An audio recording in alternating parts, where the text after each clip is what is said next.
편입사겐 편입N. 네, 반갑습니다. 편입N 영어 강사 김준현입니다. 그래서 오늘 첫 수업 OT 앞서서 2026년 커리큘럼을 잠깐 소개해 드리겠습니다. 자, 편입 시험 일정은 보통 12월 13일, 이제 올해 기준으로 12월 13일에 시작을 해서 18일에 이제 마지막 시험을 보게 되는데, 이거는 이제 매년 날짜는 조금씩 달라질 수 있습니다. 그래서 보통 수능 끝나고 한 달 뒤에 이제 한 달 동안 시험이 진행된다고 보시면 됩니다. 그래서 평일에 시험을 보는 대학도 있지만 보통 주말에 몰려서 시험을 봅니다. 그래서 주요 대학 특이사항 같은 경우는 간단하게만 보자면, 이제 한양대 같은 경우에는 원래 기존에 40문항 70분이었는데 이제 작년부터 해서 35문항 60분으로 바뀌었습니다. 그래서 그 다음에 이제 시립대랑 경희대 같은 경우에는 물론 토익이 반영되긴 하지만 어쨌든 시험, 이제 편입 시험이 들어가다 보니까 이제 40문항 60분, 40문항 90분인데, 그래서 독해 비중을 보면 이제 35문항 중에 독해, 한양대 같은 경우에는 20문제, 시립대 같은 경우에는 40문항 중에 28문제, 그래서 경희대 같은 경우에는 40문항 중 26문제, 그래서 독해 비중이 꽤 높습니다. 그래서 여기 보통은 대부분의 경우에 40문항 60분이라고 보시면 되는데, 얘네는 지금 이제 바뀌다 보니까 우리가 이제 시험 칠 때 미리 대비를 해서 가야 되는 부분입니다. 이제 시험 비교를 간단하게 보자면, 제가 지금 이제 작년도 중앙대와 건국대를 들고 왔는데, 이제 지문의 길이를 보시면 여기 빨간 부분만 보면 될 것 같습니다. 그래서 지문의 길이를 보시면 중앙대 같은 경우에는 거의 이제 비포 사이즈로 봤을 때 거의 반 페이지를 차지하고, 그래서 건국대는 이제 되게 지문이 짧다고 볼 수 있겠습니다. 근데 이제 난이도로 비교했을 때 중앙대 같은 경우는 난이도도 건국대에 비해서 아주 높은 편입니다. 그래서 저희가 이제 이 시험을 준비를 하면서 똑같이 40문항 60분인데 어떤 시험은 지문이 길고 어떤 시험은 지문이 짧고, 그래서 대학마다 전략을 잘 짜서 대비를 하셔야 됩니다. 그래서 제가 이걸 되게 수업 때 강조를 많이 하는데, 이제 대학별 시험 전략 예시로는 지금 중앙대 같은 경우에 예를 들어서 이 지문의 경우에는 거의 한 지문의 3분의 1 또는 절반 정도만 읽고 모든 문제를 풀 수 있습니다. 여기도 보시면 지문을 읽어야 될 부분과 읽지 말아야 될 부분, 여기도 마찬가지로 읽어야 될 부분, 읽지 말아야 될 부분, 이런 게 다 짜여져 있는데, 이제 저희가 이제 최종 목표가 어떻게 대학마다 또 문제마다 문제를 접근해서 풀지가 가장 중요하다고 볼 수 있습니다.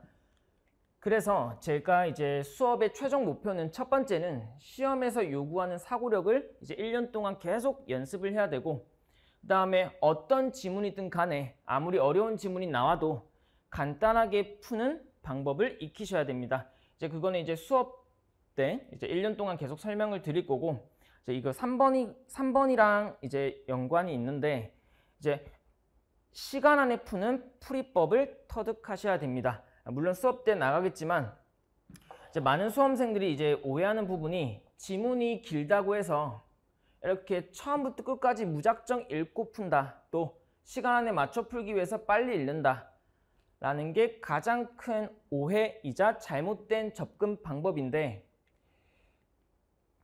아무리 이해가 잘 된다 하더라도 시간 안에 못 풀면 그 풀이법은 바람직하지 않겠죠.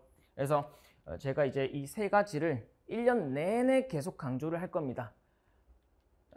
수업 안내 같은 경우에는 매주 이제 화목 3타임씩 진행될 거고, 교재 한 권당 2개월 과정으로 제작이 되어져 있습니다. 그 다음에 이제 매주 한 번씩 복습 테스트를 볼 건데, 복습 테스트는 이제 수업 때 나갔던 지문을 응용을 하거나 아니면 수업 때 제시했던 주요 표현들, 그런 걸 이제 시험에 출제를 해서 그걸 이제 복습하는 방향으로 가게 됩니다. 그다음에 이제 추가 연습 문제도 있는데, 추가 연습 문제는 뭐 예를 들어서 주제 유형별로 아니면 일치 불일치 유형별로 뭐 순서 삽입 유형별로 이런 식으로 문제를 조금씩 더 풀 겁니다. 그다음에 이제 특강 같은 경우는 이제 추후에 이제 안내를 다시 한번 하겠습니다. 그다음에 이제 커리큘럼인데요. 이건 간단하게 이제 보는 거고 여기서부터 자 1월에서 4월 동안은 단문 독해랑 유형별 독해 위주로 하게 됩니다. 그래서 패턴을 통한 구문 독해랑 지문의 구조 이해 이 두 가지를 하게 되는데 패턴을 통한 구문 독해는 단순히 해석 연습을 통해서 내용을 이해한다고 보시면 되고요. 이제 지문의 구조 이해는 내가 어떤 지문이 나와도 동일한 방식으로 지문 전체를 어떻게 파악할 수 있는가 이걸 따지는 겁니다. 그래서 이제 뭐 사람마다 이제 학생분들마다 조금 상이하겠지만 이제 1월부터 4월까지 즉 4개월 동안 이 연습을 계속 해줄 겁니다. 그다음에 아까 말했다시피 주간 복습 테스트를 뭐 지문을 응용해서라든지 아니면 주요 표현을 암기해서라든지 이렇게 복습 테스트를 가지면서 진행하게 될 겁니다. 그다음에 이제 5, 6월부터는 이제 본격적으로 우리가 이제 시험에 필요한 독해 필수 전략 15가지를 제가 제시할 겁니다. 그다음에 여기서 이제 특이사항은 단문 독해뿐만 아니라 장문 독해를 가지고 이제 아무리 긴 지문이라도 우리가 이제 컨트롤할 수 있도록 연습을 할 겁니다. 보통 수험생들이 지문이 조금만 길어지면 하기 싫어하죠.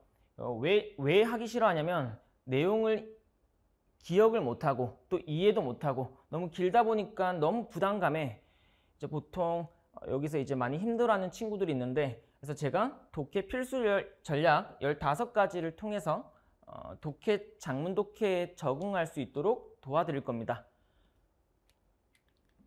그다음 7, 8월로 넘어가면 이제 앞서 배웠던 독해 필수 전략을 가지고 중간에서 이제 상 정도 되는 난이도 지문을 통해서 실제로 시험에 써먹을 수 있는 시간 안에 푸는 전략을 가지고 우리가 이제 연습을 하게 될 겁니다. 그 다음 9월에서 12월에는 이제 이 4개월간 이제 대학별 기출을 시작을 할 거고요.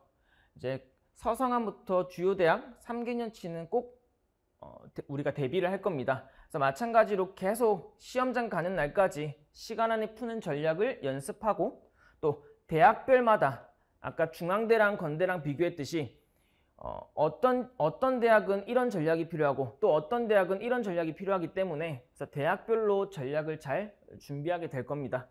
그 다음에 이제 마지막 달 12월 달 가서는 이제 30일 남았을 때 이제 챌린지 모의고사라고 해서 마찬가지로 이제 학교별 기출이 끝나면 이제 모의고사를 보게 될 겁니다. 그다음에 이제 제가 이제 강의를 하면서 가장 인상 깊었던 학생 이제 후기 중에 하나인데 여기 보시면 이제 영어 공부 한번 진하게 해봤다. 아마 제 인생 통틀어서 영어 공부를 가장 열심히 한 기간이 되었던 것 같다. 뭐 이렇게 이제 문자를 왔는데 올해도 되게 한번 저랑 열심히 한번 달려봤으면 좋겠습니다. 그래서 제가 올해도 함께 달리겠습니다. 네. 수업 때 뵙겠습니다.